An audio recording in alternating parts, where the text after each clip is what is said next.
आज ही Doubtnut app download करें। Doubtnut पर अपने सभी गणित, रसायन विज्ञान, भौतिक विज्ञान और जीव विज्ञान के डाउट्स का करो सफाया।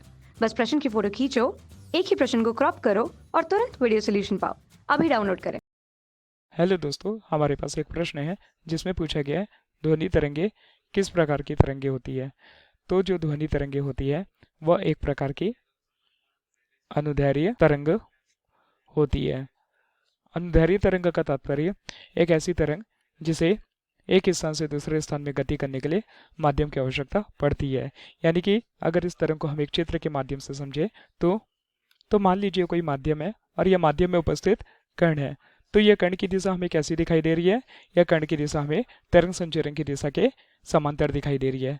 तो यदि कण की दिशा तरंग संचरण की दिशा के समांतर दिखाई देती है तो वह जो गुण होता है वह एक प्रकार का अनुदैर्घ्य तरंगों का गुण होता है।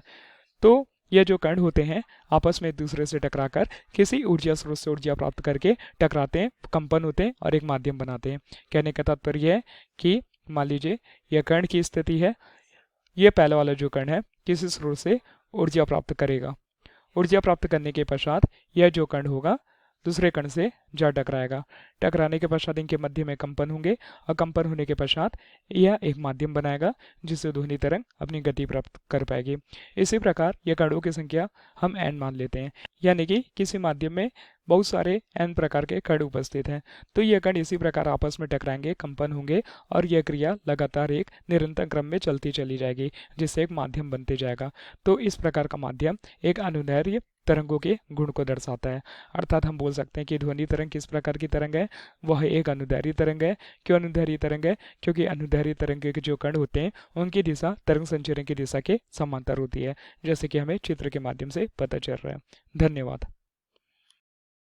कक्षा 6 से 12वीं से लेकर नीट, IIT, JEE वो एडवांस के लेवल तक 1 करोड़ से ज्यादा छात्रों का भरोसा। आज ही डाउनलोड करें डाउटनेट ऐप या व्हाट्सएप करें अपने सारे डाउट्स 8400 400 400 पर।